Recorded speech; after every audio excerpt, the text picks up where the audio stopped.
Pero ito puntahan natin 'no. You've been the target of the Chinese embassy statements, for quite some time. Tapos may mga nagsalita ng mga senador laban sa inyo. Napanood niyo ba yung pinakahuli, si Senator Alan Peter Cayetano, and how do you feel about it? Actually, Sir Christian, magkasama pa tayo kahapon nung Yun pinapanood nga, eh. natin, di ba? Nagtataka ako na parang hindi kami magkasama kasi Nasa aminin ko na, coffee shop tayo noon, no? Nag-iintay tayo accidentally, no? we met by accident. Oo, ng event na pinuntahan natin kahapon sa Makati.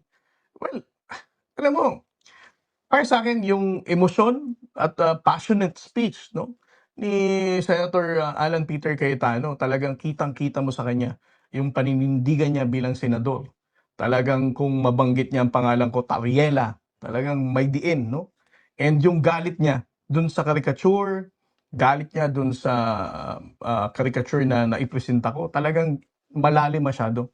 And in terms of the decorum, the professional standard, mataas din ang standard ni Senator Alan Peter Cayetano. Kaya at some point, naramdaman ko yung pagkagalit niya sa akin at saka dun sa caricature. Do you think yung gigil niya sa inyo 'no, pansin ko rin yung Tariela, yung the way he pronounce your surname, wala kang posisyon, eh, 'no, Tariela, yung pagkakadiin parang nagmumura, eh. Yung gigil na yun, do you think that was warranted? Alam mo ako honestly, yung Tariela, and at some point binanggit niya pa, Commodore Tariela, hubarin mo yung uniform mo, mag-vlogger ka na lang. Gayahin ko na lang daw si Senator Edu. Huwag nating isama, wala namang kwentang tao yun, eh, 'no? Gayahin ko na lang daw si Senator Edu. Para sa akin, I really don't know, no? Saan siya humuhugot ng ganitong lakas at pagkabwisit sa akin. Kasi para sa akin, 3 years ko nang ginagawa tong spokesperson job, exposing Chinese aggression. And because of that one caricature, nakita natin kung gaano katindi ang pagkagalit at panggigigil ni Senator Alan Peter Cayetano. Kaya nga ang tanong ko, kung gigil na gigil siya dun sa caricature, when was the last and first time that he condemned the Chinese aggression? The same gigil din ba? Sir Christian, you have been in the media for quite a long time. May narinig ka na bang gigil na the same level ni Senator Alan Peter?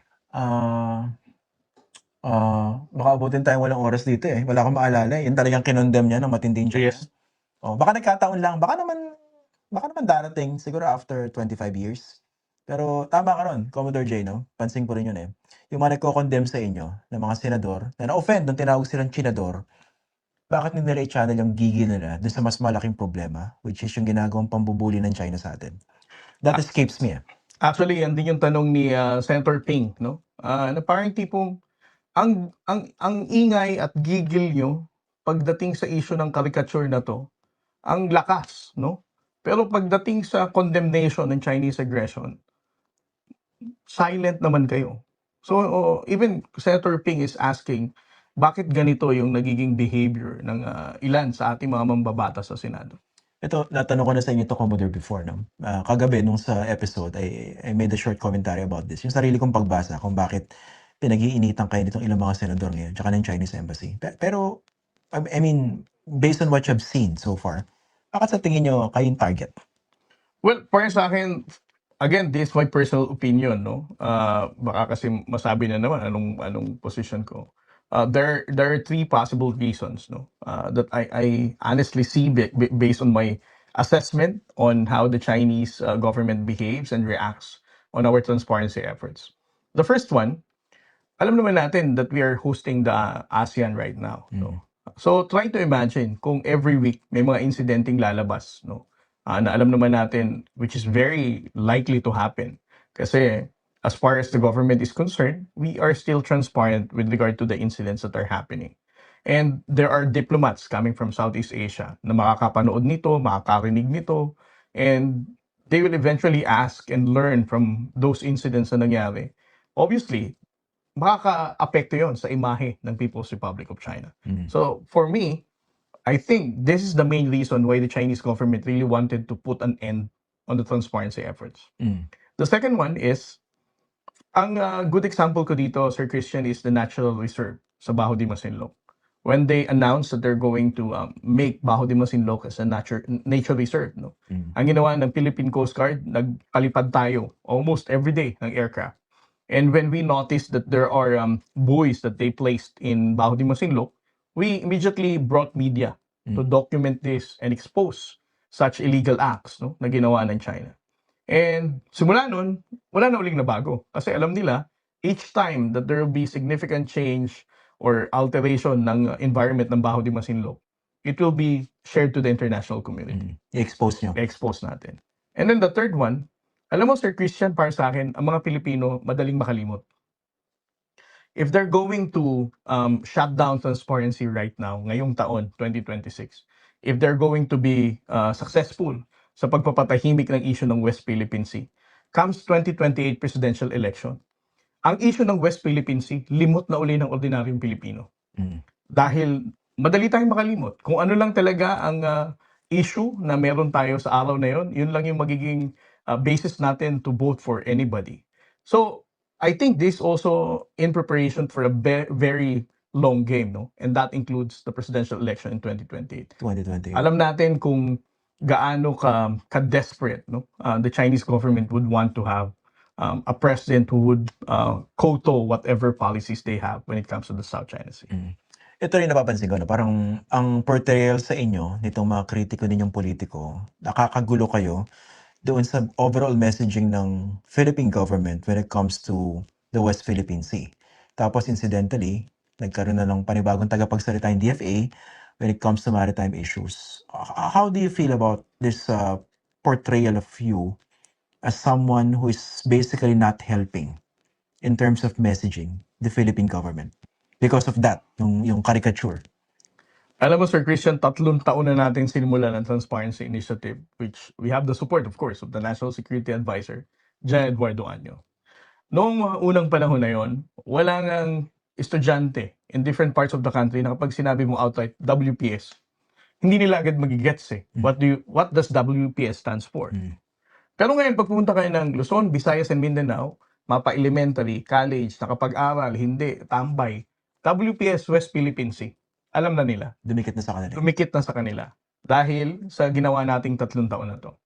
So, para sa akin, kung ang sasabihin ng ilang mga kritiko ko, no, na hindi, si Commodore Tariela, nanggugulo lang yan eh. Yan ang dahilan kung bakit tumataas ang tensyon. Come to think of it, ang pag-expose ba talaga natin ng aggression ng China ang dahilan kung bakit gumugulo dahil ini-expose natin? Or we are actually just on the receiving end ng aggression nila and then we decide to expose it. Diba? Mali yung argument na gumugulo ngayon dahil may transparency.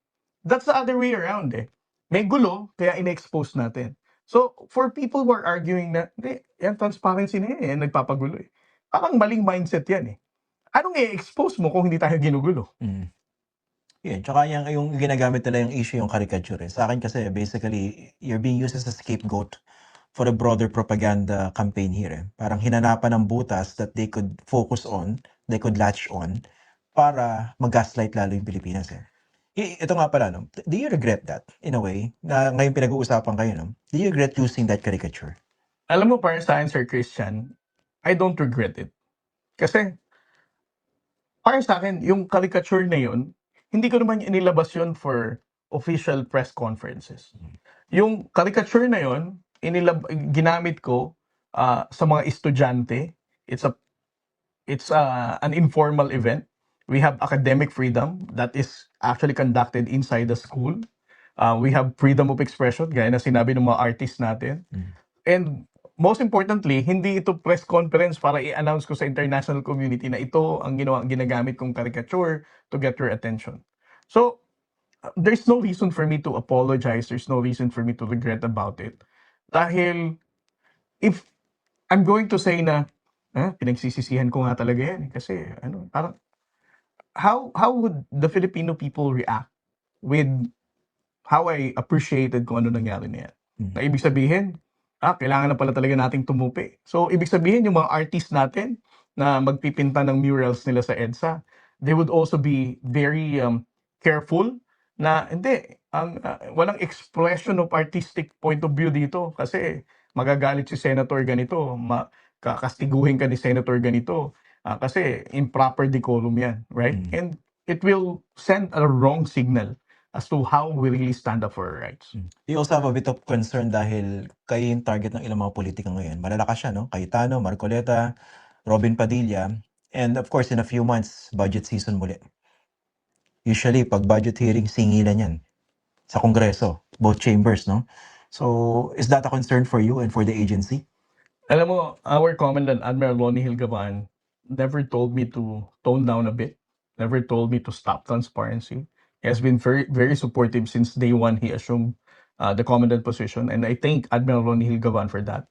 When it comes to the budget hearing, no, alam mo, Sir Christian, ang mga mambabatas natin, whether in upper and lower houses, nitong nakaraang mga budget hearing, especially in the lower house last year, no, ang sinabi lang ng ating mga miyembro ng Kongreso, we were asked to stand and they clapped their hands, recognizing and thanking for our service. Ibig sabihin, mayroon pa ring majority ng mga miyembro ng Kongreso at majority ng miyembro ng Senado na naniniwala sa paninindigan, sa sacrifices, and the patriotic service that we do for this country. Kung ikaw, miyembro ng Kongreso or miyembro ng Senado, napepersonalin mo ang budget ng Philippine Coast Guard. Sasabihin mo, hindi, babawasan natin to kasi si Tariela maingay, si Tariela ganito, si Tariela nagcaricature. I don't think that you're going to really do that, no? It's because the general public will once again get back at you. There'll be so much pushback dahil pinipersonal mo ang ahensya namin na alam naman nating tumitindig, nakikipaglaban, sumusuporta sa mga isda at nandyan sa West Philippine Sea. Going back to sa Senado, no? So kahapon, naaprubahan na yung resolution. Basically condemning the Chinese embassy statements against you and other officials of the Philippine government. Dito sa Transparency Initiative, how important was that? Well, muna sa lahat, I would like to thank, of course, Senator Kiko Pangilinan. Alam natin kung gaano kahirap ang naging trabaho niya kahapon. Kung anong level ng pasensya at pag-maintain ng proper decorum ang ginawa niya. To Senator Risa Ontiveros, to Senator Tito Soto, the Senate President, and of course, Senator Ping Lacson, Senator Erwin Tulfo, and also those other senators who signed, no, and supported the resolution. Para sa akin, malaking bagay yan kasi that clearly shows na ang Senado, although may mga iilan na tila iba ang paninindigan sa issue ng West Philippine Sea, but majority of the Senate as an institution really recognizes our position in the West Philippine Sea. That's how important it is for me, no? Na we should see the Senate as an institution na may paninindigan. And that they cannot be judged based on some of their members.